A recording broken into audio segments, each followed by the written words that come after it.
2025, bonjour et bienvenue à vous dans ce Ici 12-13. Voici tout de suite les titres.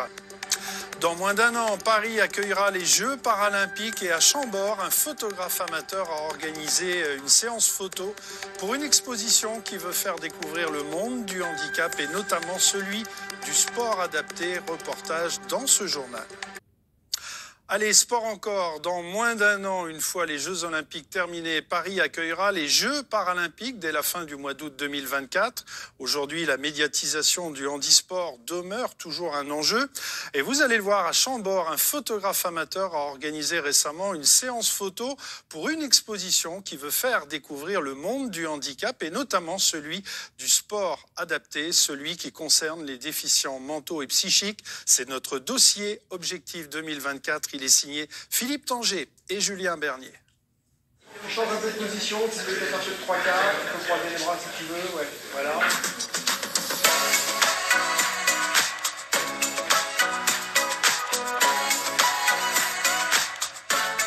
Chambord, un cadre hors du commun, comme ces athlètes singuliers.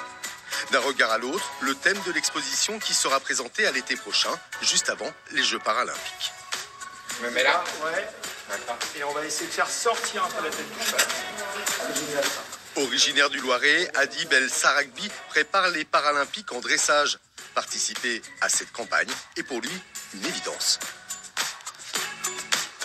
C'est important parce qu'il faut partager le sport, qu'on soit handicapé ou pas, et que le paradressage en lui-même, c'est une discipline innovante dans la fédération.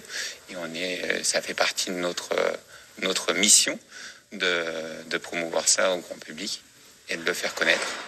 D'autant plus qu'une partie du handisport est totalement méconnue du grand public. Le sport adapté. Il concerne les personnes déficientes mentales ou psychiques, comme la lanceuse de poids Gloria Agblé-Magnon, qui a participé aux Paralympiques de Rio et Tokyo. Thomas Sallier, lui, est champion du monde en titre et champion d'Europe de para-tennis de table. Seulement, ce tourangeau atteint d'autisme ne pourra pas concourir au JO. Sa catégorie n'est pas sélectionnée. Bien sûr que je suis déçu qu'il n'y ait pas de Jeux paralympiques parce que ça aurait été un objectif et puis un rêve qui serait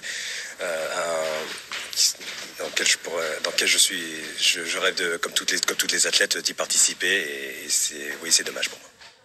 Le sport adapté ne représente que 2% des personnes handicapées. C'est le parent pauvre du handisport. Seulement 3 disciplines sont admises aux Paralympiques, l'athlétisme, la natation et le tennis de table, mais pas la catégorie de Thomas. On parle beaucoup d'inclusion en ce moment et en fait, même dans les Jeux para, du coup, on fait de la discrimination et tous les sportifs, même s'ils ont un talent, ils ne peuvent pas faire leur rêve de Jeux paralympiques. Donc peut-être qu'un jour ça va changer, mais en tout cas pour l'instant, le pauvre, il ne peut pas.